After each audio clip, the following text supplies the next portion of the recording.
much as you think, as much as it should.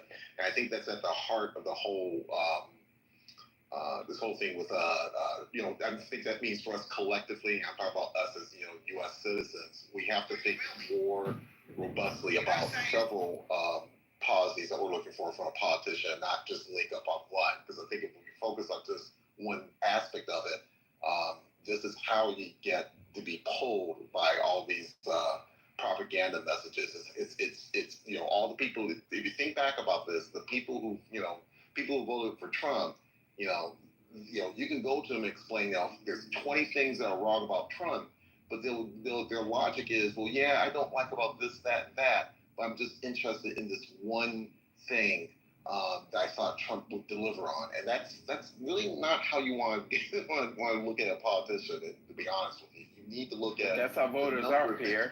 I'm trying to get back in here. One second. Let me rein in the horses because this is going crazy.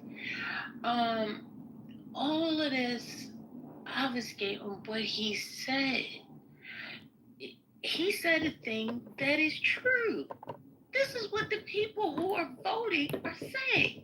And you're going to argue with the voter that this is how they should not feel? And you think that's going to push them to your side? That's the part that I don't understand in this communication. Okay, fine. We know all of what you say. Everybody has heard it. We know you're preaching to the choir. But I don't understand if you want their vote and all you're going to do is chastise them for feeling how they feel, that says to them that you're trying to make them feel how you feel. And that's not what they want to do. So I don't know how we deal with that crux of the problem, but some negotiation has to happen. We can't have a conversation if, in fact, nobody's willing to negotiate. Bingo. Can I say one thing? I agree with what you just said, First Lady. I had been out of the room, but I was here in time to hear whoever said that their friends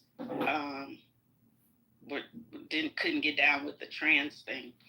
Here's how I would, because if you have friends that are at least willing to talk to you about that, what I would then ask is,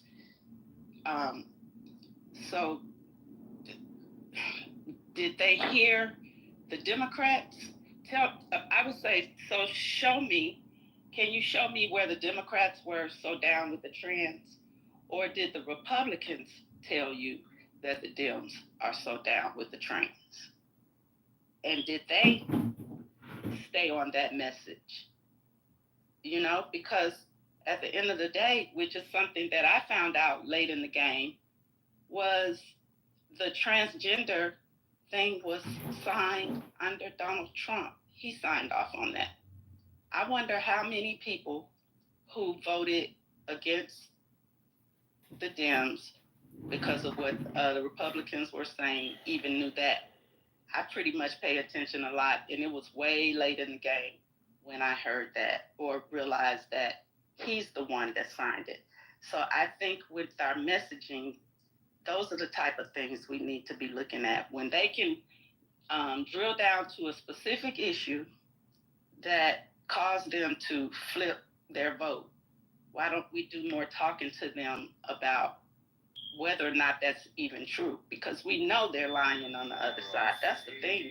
We know that they're projecting. Yeah. We know these things, but we don't take the time to help them see it in that way, rather than judging them, rather than trying to make them feel bad. Let's talk about it. That's what I would do with my friends. Let's talk about it. Let's see who's really talking about the transgender thing like that. Because Democrats care about all people, right? They want they want things to be fair for all people. I never saw anybody getting down with the trans. I just have to say one thing too. You have to understand. I don't want to see Wait a minute. anybody One hurt. second. I don't want to see anybody hurt. I'm sorry. But let's talk about it. That's all I'm saying. Maybe we got to get better at that part of the messaging.